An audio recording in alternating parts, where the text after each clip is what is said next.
This is the Michelin dish of the month. Our Staffordshire venison, served with venison sausage, fig, smoked beetroot, and a Parsley root puree. Mwah. This is the part of the venison dish, salt baked, smoked, punch outs of beetroot. So yeah, get another tray, we'll grade them all out and then we can just get baked. Yeah. Rinse these first, yeah? I haven't been, but... So, whisk egg whites, blend salt, fold it through, spread over, make it like Christmas. It's like Christmas. Tom's actually doing some work. Why don't you listen to me when I'm on the first time, Tom? Huh? Put it over your head. To make you famous, Tom. So the point of this is, they're baking, that's going to turn into a crust, and they're going to bake, and they're going to steam, and they're going to hold all that lovely flavour inside. This tray's got big ones in it, and this one's got a bit bigger in it, so we've got probably go for 180. Check them, smaller for 40 minutes, up to about an hour and 20. We'll just get a cake tester and just go through them just to make sure they're nice and soft. Fantastic. We're making the marinade for the venison loin. So really, really simple. Onion, thyme, juniper, peppercorn, and orange zest. But what we're doing is bringing the red wine to the boil, 1 bottle of red wine, pour over the aromats, let it cool and go cold. You can leave all the onions and garlic, roast garlic. Just doesn't matter how you chop it. It's your knife, Tom. It's nice. Tom's knife, so I'm not cutting anything.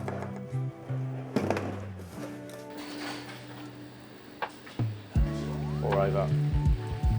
Chill, sit, relax, while we break down the venison. And when the venison is trimmed, ready to go, I'm going to leave it in the marinade for 30-40 minutes.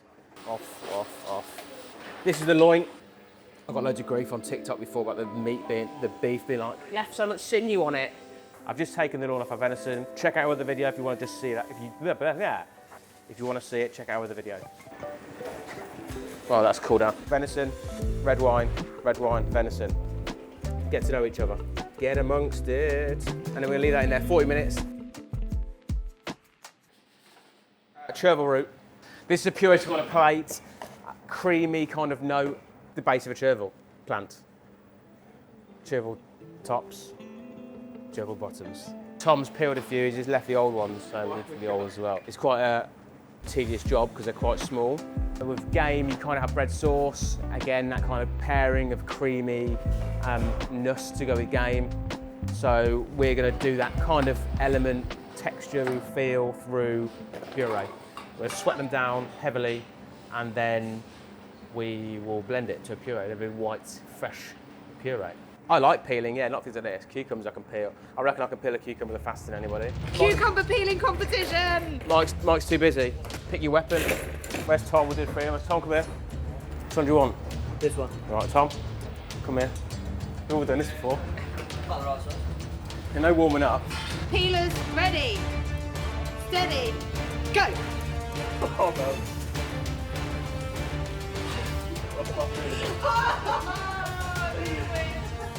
Can't blame your tools, Reed. Are you happy you won? I'm ecstatic. Where's the? I need a. To point out that was the scoreless cucumber. What? My one? Yeah. Of all people to fucking say anything right now, Mike. I didn't expect to come out you. Okay, rematch. Okay, Chervil Root. Just gonna quarter these. Do want them a bit smaller, so just gonna. Once it sweats them down, the most important part of the puree is to spend the time getting as much flavour extracted from them as possible. 2 cloves of garlic. Thyme. 1 thyme. Butter, salt. We're gonna sweat it down. No colour. Gonna make a little flavour bomb. Juniper allspice bay, and we're just going to leave it in this little bit of muslin cloth. Loads and loads of butter. No fat, no flavour, so that's what we're about. Rapeseed oil, and then we're just going to sweat that out. Low, nice and cooked, and then we're going to blend it with some cream. Pinch of salt. Carry on cooking it in milk now. All right, and then we're going to bring that back to the boil. We're going to cook it until it's totally finished cooking, nice and soft, and then we're going to blend it in the blender, and yeah. Lovely silky smooth white puree.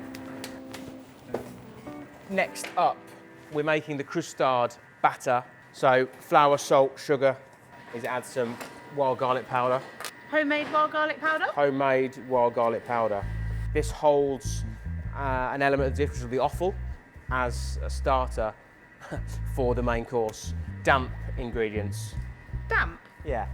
Wet? Moist. venison fat, but we haven't got venison fat, so we're using beef fat. All fat is good fat. Gonna add water to the flour, sugar, salt, there. So just gently melt the fat, but I don't want it too hot. It's gonna knacker the eggs, so that's gonna go into the fat. We'll start this guy going. Little well in the middle, and then we're gonna weigh in the beer and the eggs. That's gonna go in next as well. Beer? Beer, yeah, we've got beer in it. So we have a boat lager as well, so we use that in this batter. So just give it a little shake, it starts to bring all that flour in from the outside. Gotta give it a good old rattle. Then add the last bit. Just a quick blend, just to make sure there's no lumps. Make sure it's all incorporated. Let that batter sit. Then we'll just start making all the crustard cups. We're going to do some croustades of beetroot with this little funky little stamp. It is a beetroot muncher. And it makes the dish look beautiful. So just going to start frying off the crustard iron. We've got a cloth here to drain them on afterwards. So batter we made earlier, been rested for an hour. So the irons are left in the oil, 180 degrees. As it starts to cook on the iron, and just hold it in the fryer rather than push it right down, otherwise it gets a basket. A 2-minute fry. It's a little nibbler. Bit short, that one. I know, it's not very good, is it? Right. Oh, bugger. I had a smart idea of trying to say, well, you put the batter in a certain size pot, you push the iron to the base of it, and then you're always going to have the same height, but you're not, obviously, because the batter mix is going to go down each time. So we'll fill these with the offal, nice bit of salad on top, the chervil and sumac salad. Job's a good one. Hey, Felix. Rested, come out, nice and soft. Salt-baked beetroot. We're just going to punch them out. Gloves this time. Beetroot. Yeah.